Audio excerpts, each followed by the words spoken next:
మన పాదములను సమాధాన మార్గంలోనికి నడిపించినట్లు చీకటిలోను మరణ ఛాయలోను కూర్చుండు వారికి వెలిగిచ్చుటకై ఆ మహా వాత్సల్యమును బట్టి పైనుండి ఆయన మనకు అరుణోదయ దర్శనం అనుగ్రహించును.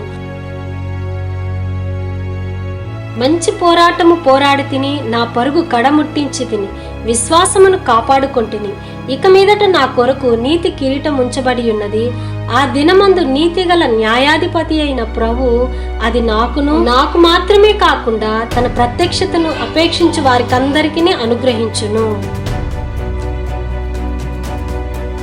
నాటి ఉమ్మడి ఆంధ్రప్రదేశ్ నాగార్జున సాగర్ పైలాన్లో జరిగే చిన్నగోపయ్య గాలమ్మలకు రెండవ సంతానంగా జన్మించారు అరుణమ్మ. తండ్రి కమ్యూనిస్టు పార్టీ లీడర్గా ఉండేవారు. హైందవ కుటుంబంలో జన్మించిన అరుణమ్మకు 1975 మే 15న షడ్రక్ గారితో వివాహమైనది.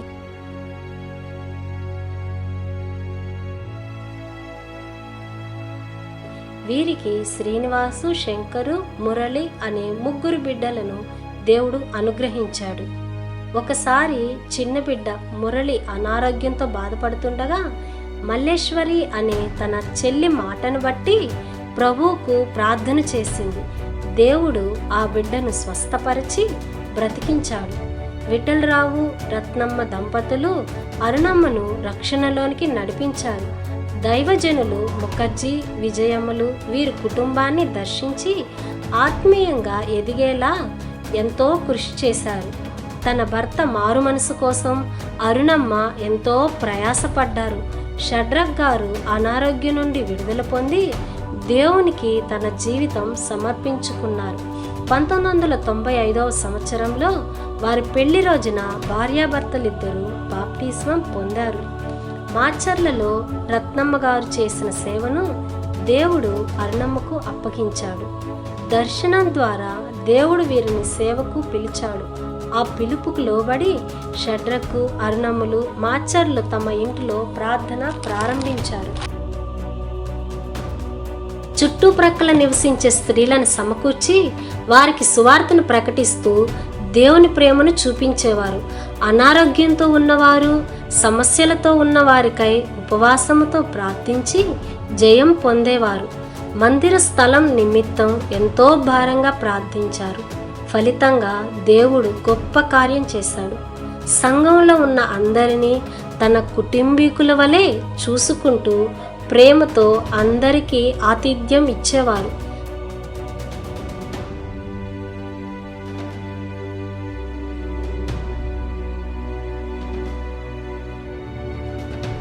తన బిడ్డల రక్షణ, వివాహాల కోసం ఎంతో ప్రార్థించారు. ఫలితంగా వారు దేవుని సేవలో కొనసాగుతున్నారు.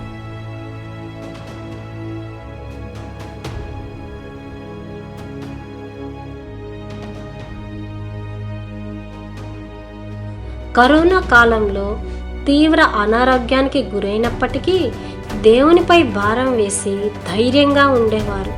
తనను పలకరించడానికి వచ్చిన అందరికీ యేసయ్య రాకడ కోసం సిద్ధపడాలని చెప్పేవారు.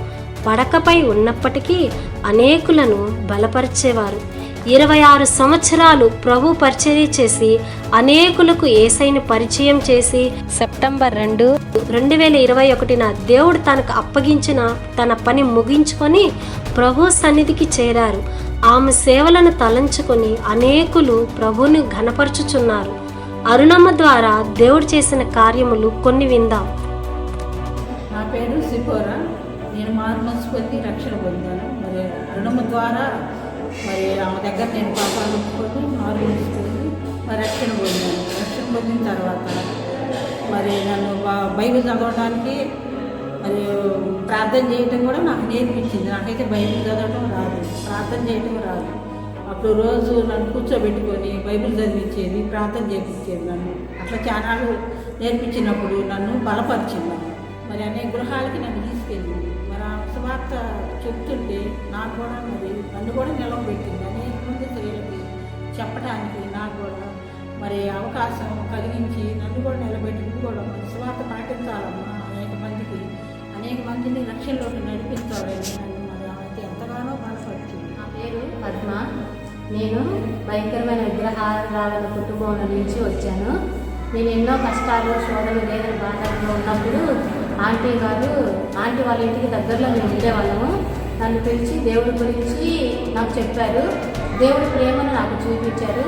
నేను కూడా ఎంతగానో దుఃఖంలో ఉన్నప్పుడు ఆమె నన్ను ఒక తల్లిగా నన్ను ఆదరించింది, ధైర్యపరిచింది, ప్రేమ చూపించింది. నా తల్లి కూడా అట్లాగా చేయలేదు. నా శరీరానుసారమైన తల్లి కన్నా కూడా ఆత్మానుసారంగా నన్ను అన్ని విషయాల్లో నన్ను బలపరిచింది. ఇదిగో ఇట్లా మాట్లాడాలి, ఇట్లా ఉండాలి, ఇట్లా ధైర్యంగా ఉండాలి, ఇట్లా దేవుడి దగ్గర ప్రార్థన చేసుకున్నప్పుడు దేవుడు ఓదార్పిస్తాడని నన్ను అనేక విషయాల్లో ధైర్యపరిచింది. నా పేరు చంద్రమ్మ, నేను అనురాల్ని. మరి దేవుడు అంటే తెలవదు నాకు. మా ఇంటి దగ్గర నాకు ఒక సావాసం మా పక్కనే, ఇంటి పక్కనే. ఆ వదిన నన్ను దేవుడి సన్నిధికి రమ్మని పిలిచేది. మా అబ్బాయికి బాగా లేకపోతే అరుణమ్మ మందుకు వచ్చాను. అరుణ మందుకు వచ్చినప్పుడు అమ్మ ఏం లేదు, పర్వాలేదు, ఆ బిడ్డ ఇప్పుడు బాగుంటుంది అని నాకు చెప్పి ఓదార్చింది. నన్ను ఓదార్చి ప్రార్థన చేసినందుకు సంఘం అంతా అప్పుడు ఆ బిడ్డ బాగయ్యిండు. నేను ఆయన తెలుసుకొని మేమందరం రక్షణ పొందినాము. ఈరోజు ఆత్మీయ తల్లి మా దగ్గర లేదని మాకెంతో బాధ. నేను హైందవ కుటుంబం నుంచి వచ్చాను. అయితే నేను వస్తూ మధ్యలో మానుకున్నాను. తర్వాత నాకు ఎన్నో శ్రమలు వచ్చినాయి. మరి నరాల వీక్నెస్ వచ్చింది నాకు. అయితే ఇక వినయ్ మా చిన్నబ్బాయి అన్నమాట. మా చిన్నబ్బాయి పుట్టినరోజుకి ఆంటీ గారు మా ఇంటికి వచ్చి ప్రార్థన చేశారు. అయితే ఇక నేను ఆంటీ గారితో అన్నీ చెప్పాను. ఇక ఇట్లా శ్రమలు ఎన్నో వస్తున్నాయి ఆంటీ అని నేను చెప్పినప్పుడు మరి మా కొరకు ఎంతగానో ఆంటీ గారు ప్రార్థన చేశారు. అప్పటి నుంచి నేను మందిరానికి రావడం జరిగిందండి. ఇక అప్పటి నుంచి కూడా మా యొక్క కుటుంబం మొత్తం కూడా ఇక దేవునికి మరి దేవుని సన్నిధిలో స్తుతించడానికి మేము మరి మా యొక్క కుటుంబాన్ని అందరం కూడా వస్తూ ఉన్నాము. నిజంగా ఆంటీ గారు చేసిన మేలు మేము మర్చిపోతాం. ఆచార్య, నా పేరు దీపోరా. మేము అన్ని భయంకర విగ్రహాల పూజల నుంచి వచ్చిన వాళ్ళని. ఆంటీ మమ్మల్ని ఎంతగానో బలపరిచి ఆయన దేవుళ్ళలోకి నడిపించింది మమ్మల్ని. అలా దేవుళ్ళ రక్షణ పొందటం, అన్ని ఆసారం నుంచి విగ్రహాల నుంచి విడుదల పొందటం, రక్షణ పొంది మేము మా బిడ్డలు మేమందరం రక్షించబడి మారు మనసు పొంది దేవుళ్ళలో బలపడతాము. నా కుటుంబాన్ని, నా బిడ్డల్ని అందరినీ ప్రేమించేది ఎంతగానో. ప్రతిరోజు అమ్మ మీ పిల్లలు ముగ్గురు నాయన రక్షించబడాలా, మారు మనసు పొందాలని చెప్పేది. ఎంతగానో ప్రేమించేది బిడ్డ. నా పేరు దీనా. మేము చర్చికి నమ్ముకున్న సమయంలో మాకు దేవుడు అంటే తెలిసేది కాదు. అమ్మ ఆత్మీయ తల్లిదండ్రి పరిచయమైనప్పుడే మాకు అమ్మ ప్రేమ బట్టి దేవుడు అంటే ఇలా ఉంటాడు, ఇలా ఉన్నాయని తెలుసుకుని మా కుటుంబంలో ఎన్నో సమస్యలు ఉన్నప్పుడు అమ్మ ఎలా ఉండాలి, ఏం కథ అని ఎంతగానో ప్రేమించి మా సమస్యల కొరకు ప్రార్థించి మా బిడ్డల కొరకు మా కొరకు ప్రార్థన చేసి ఈరోజు ఈ స్థితిలో సన్నిధిలో ఉండడానికి సహాయం చేసింది. అమ్మ ఎంతగానో మమ్మల్ని ప్రేమించి కన్న తల్లి కూడా మమ్మల్ని అలా పట్టించుకునేది కాదు. ఎంతగానో ఎన్నో నైట్లు నిలబడి అమ్మ ఇలా ఉండాలి, భర్తకు లోపడాలి, ఎంతగానో ప్రేమించాలి, ఆదరించాలి, ఎంతగానో ఉండాలమ్మా. మనము స్త్రీలైన వాళ్ళం కుటుంబాన్ని కట్టుకోవాలమ్మా, చల్లచద్రంగా అయిపోయింది, అలా ఉండకూడదమ్మా, కుటుంబాన్ని ఎలా కట్టుకోవాలను అని ఎంతగానో వివరించి చెప్పి ఈరోజు ఈ స్థితిలో సన్నిధిలో ఉండడానికి మా కుటుంబము మేము అందరం దేవుణ్ణి నమ్ముకోవడానికి సహాయం చేసిందమ్మ. ఎంతగానో నిజమైన దేవుడు ఎవరని తెలుసుకోవడానికి సహాయం చేసిందమ్మ. నా పేరు కొన్నేది. ఈ సమాపన చర్చిలో నా ఇంటర్మీడియట్ నుంచి నేను చర్చికి వస్తూ ఉన్నాను. ఆ చైల్డ్హుడ్ నుంచి నాకు ఆంటీతో పరిచయం ఉంది. నేను నా స్నేహితుడు శంకర్ ఇద్దరం బెస్ట్ ఫ్రెండ్స్. ఆ కోణంలో నేను ఆంటీ దగ్గరికి తరచుగా వస్తూ ఉండేవాడిని.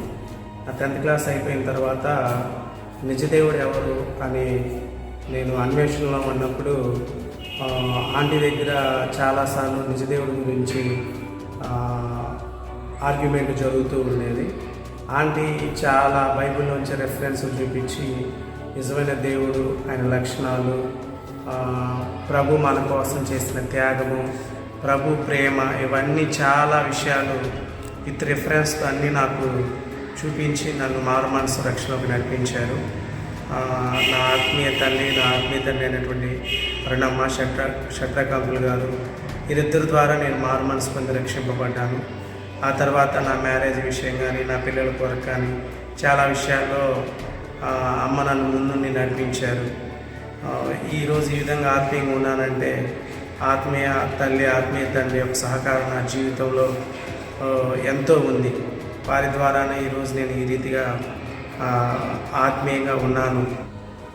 మారుమనసు పొంది రక్షింపబడిన తర్వాత దేవుని యొక్క సేవ గురించి ఆంటీ గారు ఎన్నోసార్లు ప్రస్తావించేవాళ్ళు. ఈ లోకంలో అన్ని సేవల కంటే దేవుని సేవ ఉత్తమైందయ్యా, ఉద్యోగాల కంటే కూడా దేవుని సేవ ఉత్తమైందని ఎన్నోసార్లు నాతో ప్రస్తావించేవాళ్ళు. ఆంటీతో చివరి దినాల్లో కూడా నేను మాట్లాడుతూ ఉన్నప్పుడు దేవుడి సేవ గురించే ప్రత్యేకంగా మాట్లాడేది. దేవుడి సేవ చేయాలి, ఆత్మలను రక్షించాలి, అనేక మందిని ప్రభు మార్గంలోకి నడిపించాలని ఆంటీ ఎంతగానో చెప్పేది. కుటుంబంలో కూడా కుటుంబ ప్రార్థన గురించి కానీ ఎలా నమ్మకంగా ఉండాలి అనే విషయాలు, చాలా విషయాలు ఆంటీ మాకు చెప్పి ఎంతో ఎంకరేజ్ చేసి ప్రోత్సహించేది. ఈరోజు మా కుటుంబం మొత్తం చక్కగా ప్రభువుని ఆరాధిస్తూ ఆత్మీయతలు ఎదుగుతున్నామంటే ఆ ఆత్మీయ తల్లి సహకారం ఎంతో ఉంది. నా పేరు తన్వి షారోన్. నేను 3rd క్లాస్ చదువుతున్నాను. మేము మద్రాలో ఉంటాం. మా నాయనమ్మ వాళ్ళు మాచార్లో ఉంటారు. మేము అక్కడికి వెళ్ళినప్పుడల్లా సమర్పణ మందిరానికి వెళ్ళే వాళ్ళం. అక్కడ షడ్రక్ తాతయ్య, అరుణామమ్మ ఉండేవారు. ప్రత్యేకంగా అరుణామమ్మ కూర్చోపెట్టుకొని మాకు యేసయ్య మాటలు బాగా చెప్పేవారు. బైబిల్ చదువుకోవాలి, ప్రార్థన చేసుకోవాలి అని. మాకు రోజు బైబిల్లో ఉన్న ఒక వాక్యం చెప్పేవారు. యెహోవా యందు భయభక్తి కలిగి ఉండుట జ్ఞానమునకు మూలము అని చెప్తూ ఉండేవారు. అమ్మమ్మ చెప్పినట్టే మేము రోజు బైబిల్ రీడింగ్ రాసేవాళ్ళం, బైబిల్ చదివేవాళ్ళం, ప్రార్థన చేసుకుంటాం. Thank you. పేరు ఎస్తేరు. మేము విగ్రహాల కుటుంబంలో నుంచి వచ్చేవారు. బంధువుల ద్వారా ఆంటీ నాకు పరిచయం అయినప్పుడు అయితే ఆ తల్లి చూపించిన ప్రేమను బట్టి దేవుని తెలుసుకోగలిగాను. ఎన్నో తెలియని మాటలు కూడా వివరంగా చెప్పి ఎంతో ఆదరించే మాటలు చెప్పి బలపరుస్తూ ఉంటుంది. ఆ రీతిగా కాకుండా కూడా ఇంకా ఎన్నో ఇబ్బందుల్లో ఉన్నప్పుడు కూడా ఆదరించి దగ్గర తీసి ఎన్నో మాటలు, ఓదార్చే మాటలే చెప్పింది. ఆ తల్లి చెప్పిన మాటలు ఎన్నటికి మేము మర్చిపోలేను. పరిచయం చేసేటప్పుడు కూడా మీ సేవకులనే కాదు, అనేక విషయాల్లో కూడా మీరు కూడా బాధ్యత కలిగి చేయాలి అని ఎంతో బాధ్యతగా చెప్తూ ఓదారుస్తూ, బాధల్లో కూడా కానీ నా తల్లికి తండ్రికి చెప్పుకోలేని మాటలు కూడా చెప్పుకున్నప్పుడు ఎంతో ఆదరించే మాటలు చెప్తూ వచ్చేది. ఆ తల్లి చెప్పిన ఆదరణ మాటలు దేవుని ప్రేమను బట్టి ఎంతగానో కృతజ్ఞతలు. దేవుని తెలుసుకొని ఈ రీతిగా దేవుళ్ళో ఉన్నామంటే ఆ తల్లి దేవుడి గురించి చెప్పిన మాటలు ఇప్పటికీ నా హృదయంలో ఉన్నాయి. ఎవరైనా సరే దేవుడు ఆమె పెట్టిన ఒక మంచి లక్షణం ఏమిటంటే, ఎవరైనా శంకరన్నయ్యతో పాటు ఎవరైనా వస్తే ఆ రోజుల్లో వాళ్ళందరినీ తన పిల్లలానే చూశారు. అందరినీ మధ్యాహ్నం వచ్చాం అనుకోండి, అన్న అన్నం తిన్నావా అని వాళ్ళ అబ్బాయి ఎలా అడుగుతుందో ఉన్న వాళ్ళందరినీ అలానే అడుగుతుంది. ఆ యవనస్తులకు కానీ సంఘంలో ఉన్న వారికి కానీ అందరికీ ఆమె తల్లిగానే వ్యవహరించింది. అందరికీ ప్రార్థన విషయంలో నాకు తెలిసిన నేను జ్ఞాపకం చేస్తున్నాను. ప్రార్థన విషయంలో, సంఘం విషయంలో అందరి పట్ల ఆమెకు ఒక కన్సర్న్, ఒక పర్టికులారిటీ. ఈ అమ్మాయి బాగా ప్రార్థన చేస్తాను మా నువ్వు వాక్యం అంటే ప్రతి ఒక్కరి మీద ఒక ప్రత్యేకమైన శ్రద్ధ చూపించారు. ఈరోజు ఉన్న ప్రతి స్త్రీ కూడా, ప్రతి యవనస్తురాలు కూడా ఆంటీని చూసి నేర్చుకోవాలి. పరిచర్య చేయటంలో సంఘం కోసం భారం కలిగి ఉండడం అనేది తన మాటల్లో నాకు కనపడింది. తన చివరి దినాల్లో తను ఎక్కువగా కోరుకొని ఆలోచించి ప్రభు సన్నిధిలో కన్నీరు కార్చిన విషయం ఏదైనా ఉంది అంటే తన పిల్లలందరూ ప్రభు మాటల్లో ఉండాలి. మనం నివాళులు అర్పిస్తా ఉంటారే, ఆమె కోరుకున్న నివాళి ఏంటి అంటే కుటుంబ సభ్యులందరూ దేవుడి మందిరంలో రక్షణ పొందుంటే ఆమె కలిగే సంతోషం వజ్రాలన్నీ తెచ్చి ఆమె మెడలేసిన ఆ సంతోషం సరిపోదాం. ఇల్లు సంఘము మరి ఎంతగానో ఆమె కన్నీరు కార్చి జ్ఞానము గారికి దొరుకుతున్న ఇల్లు కట్టును అన్నట్లుగా మన ఇంటిని గురించి, సంఘాన్ని గురించి ప్రత్యేకమైనటువంటి శ్రద్ధ కలిగి ఇంతమంది ఆత్మీయ పిల్లలను ఆమె కష్టపడి సంపాదించింది. 20 సంవత్సరాలు పైబడి నాకు పరిచయం ఈ యొక్క సమర్పణ మినిస్ట్రీస్ ద్వారా. ఆవిడ యొక్క ప్రేమ, సహనానికి ఆవిడ మారిపోయారు. మరి ఆవిడతో ఎంతసేపు మాట్లాడినా కానీ ఆవిడతో మాట్లాడినప్పుడు అసలు సమయమే తెలిసేది కాదు. అలాంటి ప్రేమ కలిగినటువంటి వ్యక్తి. మరి అన్నయ్య వాళ్ళ అబ్బాయి ఇక్కడ వాళ్ళు ఇక్కడ పాప జన్మించినప్పుడు మేము వచ్చి ఉండినప్పుడు అప్పటి నుంచి మాకు బాగా ఎక్కువ పరిచయం. ఆ తర్వాత కొలపాలు ప్రతి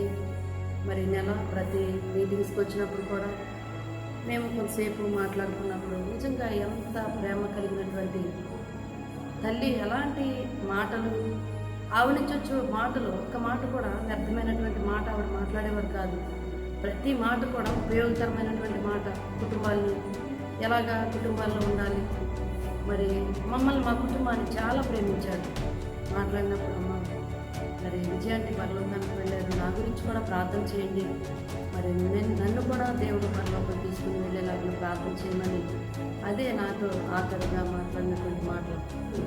విజయాంటి విషయం కానీ, అరుణాంటి విషయం కానీ వారు నిజంగా విశ్రాంతిలో ప్రవేశించారు.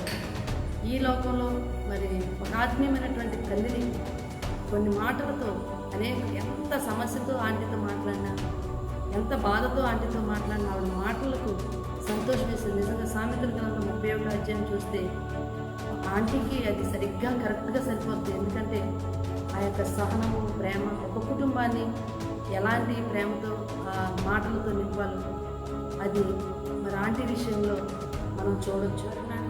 మరి నాకు 25 సంవత్సరాలుగా మరి ఆమెతో నాకు ఉన్నటువంటి పరిచయం. నా వివాహం కాకముందు మరి ఆంటీకి నాకు చాలా పరిచయం. ఆమె మారు మనసు పొందిన దగ్గర నుంచి కూడా ఆత్మనేళ్ల భారంతో వారి కొరకు మరి కన్నీటితో ప్రార్థన చేయడం, దేవునిలోకి నడిపించడం. నా వివాహం అయిన తర్వాత కూడా ఒక తల్లి కంటే ఎక్కువగా మరి మా మధ్యలో అటువంటి బంధం కలిగి ఉన్నాను. ఎప్పుడైనా మరి మీటింగ్స్కి మేము కలుసుకున్నప్పుడు ఆంటీని వెతుక్కుంటూ చిన్నపిల్లలు తల్లి దగ్గరికి ఎలా పరిగెట్టుకుని వెళ్తారో ఆ విధంగా మేము ఆంటీ దగ్గరికి పరిగెత్తుకుని వెళ్ళాం. తల్లి బిడ్డలు ఏ విధంగా మరి సంభాషించుకుంటారో అంతకంటే ఎక్కువగా మరి నేను, మా అక్క ఇద్దరు, ఆంటీకి ఒక సపరేట్ రూమ్ ఉండేది అక్కడ. ఆంటీ మంచం దగ్గర ఇద్దరు అటు ఇటు కూర్చొని మేము చాలా అన్యోన్యంగా మాట్లాడుకునేవాళ్ళం. అక్క తర్వాత నేను, ఆంటీ ఇలాగా మా పరిస్థితి ఇలా ఉంది, ఇలా ప్రార్థన చేయమంటే మేము ఎంతసేపు అంత సంభాషించి మాట్లాడినా కూడా ఒకటే మాట మాకు ధైర్యం చెప్పేవారు ఏంటంటే, ప్రార్థన చేద్దామమ్మా, దేవుడే చూసుకుంటారు అని ఒకటే మాట చెప్పేవారు. మేము ఎంత ఒకవేళ కన్నీటితో మాట్లాడినా, ఏ విషయం ఆమెతో మేము చర్చించినా కూడా ప్రార్థన చేద్దాం లేడీ, ప్రార్థన చేద్దామని. మరి నా అక్క విషయంలో మరి ఆంటీ ఒక తల్లి కంటే ఎక్కువగా ఆమె ఎంతగానో మరి సహాయం చేసింది. అది నేను చెప్పడానికి ఎంతో ఇష్టపడతాను. మా అక్క మరి 3వ కొడుకు, ఆమె లాస్ట్ గర్భవతిగా ఉన్నప్పుడు డెలివరీ టైం దగ్గరికి వచ్చినప్పుడు మరి మా అమ్మగారు తనకు కొంచెం బలహీనం ఉండటం వల్ల నేను మా ఇంటికి తీసుకొని వెళ్ళి ఆమెకి నేను పురుడు పోస్తాను, డెలివరీ చేయిస్తానని అడిగాను. మేము పంపించకపోతే ఇంటికి ఇద్దరు కొడుకుల్ని పంపించి, సిమియోను వాళ్ళిద్దరిని పంపించి ఇంటికి తీసుకొని వచ్చారు. కానీ ఆమె చేసినటువంటి పరిచర్య మరెంతో ఉన్నతమైనటువంటి పరిచర్య. ఎప్పుడైనా బలహీన పడినప్పుడు, ఆమె లేవలేని పరిస్థితిలో ఉన్నప్పుడు నేను కొన్నిసార్లు ఆంటీని నేను అడిగాను, ఆంటీ మీరు ఇలాగా బలహీనంగా ఉండి పడుకోవడం నాకేం బాగాలేదంటే, మరలా మీరు యాక్టివ్గా ఉండి దేవుని పనిలో మీరు అందరినీ హెచ్చరిస్తూ ప్రార్థనలో నడిపించాలి, చేస్తానమ్మా, కొంచెం బలహీనంగా ఉన్నారు. అయినప్పటికీ కూడా బలం తెచ్చుకొని అక్కడికి వచ్చి, అలాగే మరి మా నాన్నగారు మరి ఏ విషయంలో ఏ మాట చెప్పినా కూడా ముఖర్జంకులు ఇలా చెప్పారు. ఆయన మాట ఎప్పుడూ తీసివేసేది కాదు. అంకుల్ ఈ విషయం వద్దన్నారు, లేకపోతే ఈ విషయం చేయొద్దన్నారు.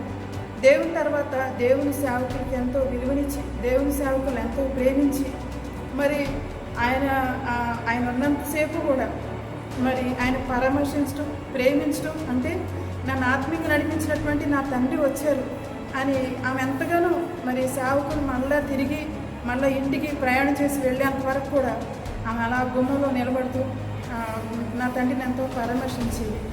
మరి మీకు నేను చెప్పాలనుకుంది ఏంటంటే మరి మాకే కాదు, నాకు మా అక్కకు కూడా కాకుండా అనేకులకు ఒక తల్లి ప్రేమను ఆమె చూపించగలిగారు. ఆత్మీయంగా, శారీరకంగా, మానసికంగా అనేక విధాలుగా అనేక మంది ఆత్మలు దేవుని వద్దకు నడిపించగలిగారు. ఆమె చనిపోయేంత వరకు కూడా మరి ఆత్మల పట్ల భారంతోనే ఉండేవారు. ఒక తల్లిని కోల్పోయి మరి నా తల్లి కూడా చనిపోయి 20 దినములు తర్వాత ఆంటీని కూడా దేవుడు తన యొక్క సన్నిధిలోనికి పిలుచుకున్నారు. మరి నా తల్లిని అలాగే ఈ యొక్క అరుణాంటీ ఇద్దరు తల్లులను ఆత్మీయంగా శారీరకంగా కోల్పోవడం అనేది మరి చాలా లోటు ఎవరు తీర్చలేదు. 46 సంవత్సరాలు వివాహ జీవితంలో 25 సంవత్సరాలు దేవుని పనిలో మేము వాడబడుతున్నటువంటి సమయంలో నా భార్య నాకు అనేక రీతులుగా ఆత్మీయ సంగతులను బోధించేది. సేవకుల మాటలు మనము ఎన్నడూ కూడా తోసిపుచ్చకూడదు. ఆయన మాట, సేవకుల మాట, దేవుని మాట, ఆయన మాటను మనం తప్పకుండా విని తీరాల. నిర్లక్ష్య స్వభావంగా ఉండవద్దని బోధించేది. దేవునికి ఇచ్చే విషయంలో కూడా ధారాళమైనటువంటి రీతిలో మరి ఇవ్వాలని నాకు ఎన్నో మార్లు పదే బోధించేది. అలాంటి ఆత్మీయమైనటువంటి భార్య నాకు మరి 25 సంవత్సరాలు చేదోడు వాదోడుగా ఉండి ఎన్నో విషయాలు బోధించేది. నేను కూడా ఆమె మాటలు తప్పకుండా వినేటటువంటి వాడిని. పౌర్ణమి మీటింగులకు నేను ఆమె ముందే నన్ను సిద్ధపరిచి వెళ్ళాలనేది పంపించేది. కొంచెం కుంగిన సమయంలో బలపరిచి మరలా నన్ను ఓదార్చి బలపరిచేటటువంటిది. మనం దేవుని సంబంధము ఎక్కడ మనం నోరు తెరవకూడదు, అన్యుల మధ్యలో నోరు తెరవకూడదు, మనం దీనులుగా తగ్గించుకొని ఉండాలని ఎన్నో విషయాలు బోధించేది. మనం నోరు తెరిస్తే అన్యులకు మనకు తేడా ఏముందని చెప్పేది. అంత ఆత్మీయమైనటువంటి సంగతులు నాకు ఎన్నో విషయాలు బోధించింది. కానీ ఇప్పుడు ఆమె మన మధ్యలో లేకపోయినప్పటికీ కూడా ఆత్మీయంగా ఆమె ఆదరణకరమైనటువంటి మాటలు, ప్రోత్సాహకరమైనటువంటి మాటల ద్వారా ఆదరణ కలుగుతూ ఉంది. శారీరకంగా ఇప్పుడు లేకపోయినప్పటికీ ఒక దినము ఆయన రాజ్యంలో, ఆ మహిమ రాజ్యంలో ఆమెను కలుసుకుంటాననేటటువంటి నిరీక్షణ, అక్కడ చూస్తాననేటటువంటి ఆశతో ఈ లోకంలో దేవుని పని మరి జరిగించవలసినటువంటి వారమై ఉన్నాం. ఇంకా పిల్లలను ప్రోత్సాహపరిచి సేవకు వారిని ప్రోత్సహించమని ఎన్నో విషయాలు నాకు బోధించింది. ఇలాంటి ఆత్మీయమైనటువంటి భార్య నా దొరకటం నా అదృష్టం. గుణవతి అయిన భార్య దొరుకుట అరుదు, అట్టిది నిత్యం కంటే విలువైనదని సామెతల గ్రంథంలో చెప్పబడినటువంటి మాట నేను అన్యులుగా ఉన్నప్పుడు ఆ మాట యొక్క అర్థమేంటో తెలియలేదు. కానీ దేవుళ్ళకి వచ్చిన తర్వాత అది నిజంగా మా విషయంలో నెరవేరింది. అలాంటి గుణవతి అయిన భార్య దొరకటం నిజంగా నా అదృష్టమని నేను భావిస్తూ ఉన్నాను. నిజంగా ఆనిముత్యము కంటే కూడా విలువైనటువంటి దేవుడు నా కొరకు ఆమెను సిద్ధపరిచి తగిన సమయంలో మరి నాకు భాగస్వామిగా దేవుడు ఏర్పరిచేందుకు ఆయనకి కృతజ్ఞతలు, ఎంతో హృదయపూర్వకమైన కృతజ్ఞతలు చెల్లిస్తూ ఉన్నాను.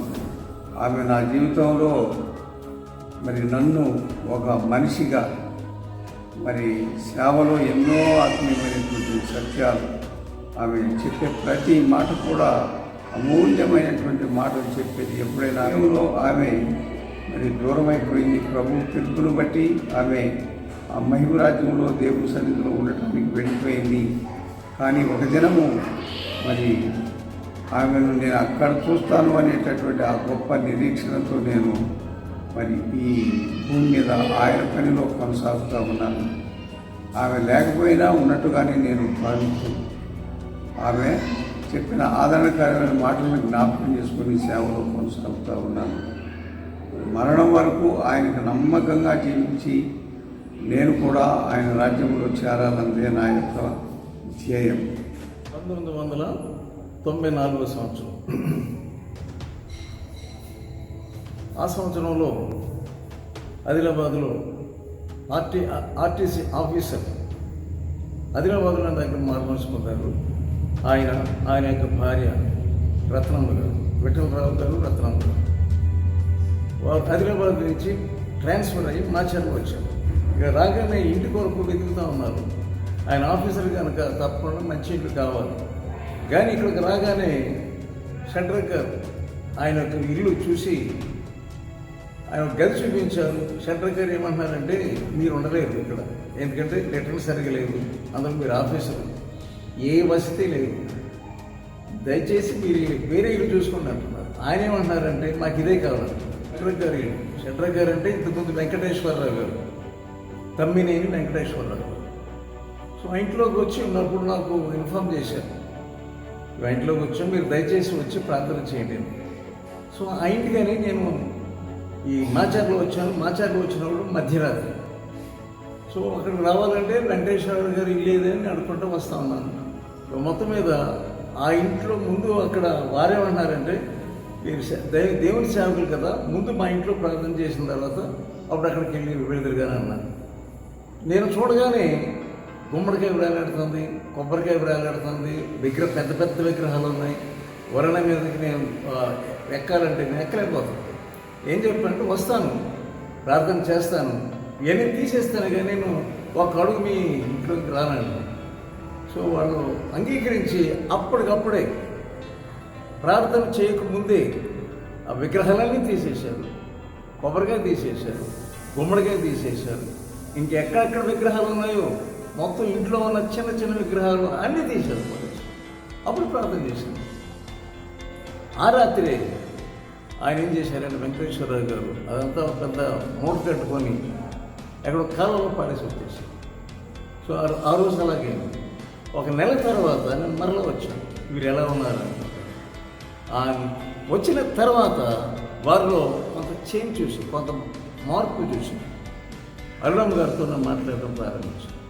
మొట్టమొదట ఆమెతో మాట్లాడుతున్నప్పుడు, ఎవని అతిక్రమము మన్నించబడను అనేటటువంటి ఒక పాట ఆమెకు నేర్పిస్తున్నప్పుడే ఆమె పశ్చాత్తాపం ప్రారంభం. దేవుని ఆత్మ మీద బలంగా పనిచేసి ప్రతి పాపం ఒప్పుకోవడం ప్రారంభించింది. సరే, వెంకటేశ్వర గారి సంగతి, ఆమె గ్రూపులో ఉండి పశ్చాత్తాపడుతుంది. సో వారు పశ్చాత్తాపడడం, దేవుడు వారి పాపాలు క్షమించడం. ఆ తర్వాత మే నెలలో, నెక్స్ట్ ఇయర్ మే నెలలో మరి వెంకటేశ్వరరావు గారు షట్రక్ గారిగా మార్చబడ్డారు. షట్రక్. సో మొత్తం మీద వీరిద్దరూ కూడా బాప్తిజం భీమవరంలో తీసుకున్నారు. అప్పటి నుంచి వారు దేవుని సేవ చేయలేని వాళ్ళకి హెచ్చరిస్తున్నారు. మేము సేవ అంటే చెయ్యను అంటున్నాడు. కానీ మొత్తం మీద దేవుడు ఆయన లొంగించి సేవలను పెట్టాడు. ముఖ్యంగా అరుణమ్మ గారి గురించి చెప్పాలంటే, సాటి అయిన సహకారి అంతే. ఆమెలో భర్తను కూడా ఇద్దరు కూడా సరైనటువంటి లైన్లో నడవడానికి అరుణమ్మ గారి యొక్క కృత నిశ్చయత, విశ్వాసం. అరుణమ్మ గారిలో నేను చూసింది ఏంటంటే, దీనత్వం, సాత్వికం. నిజమే, ఆమె దగ్గరికి ఎంతోమంది వచ్చి ప్రార్థన చేయించుకుంటున్నారు. వారు చేస్తున్న ప్రార్థనను బట్టి కొంతమంది స్వస్థత పొందుతున్నారు. అయినప్పటికీ ఎంత దీనత్వం అంటే, నేను ఎప్పుడు వచ్చినా ఆమె దీనురాలుగా ప్రతి చిన్నది కూడా ఇలా చేయొచ్చా, అలా చేయొచ్చా అని సలహాలు అడుగుతుండేది. ఆమె ఎంత సేవ చేసినా ఆమెలో నేను చూసిన ముఖ్యమైన లక్షణం ఏంటంటే, సాత్వికురాలు. ఏ గర్వం లేదు. ఎంత కష్టమైనా సరే దేవుని సేవకులు చెప్పింది చేయాలి అంతే అదొకటి. అలాగే తన భర్త గారు అయినటువంటి షట్రక్ గారిని కూడా ఏం చెప్తూ ఉంటుందంటే, మనము దేవుని సేవకులు ఏం చెప్తే అది చెయ్యాలి.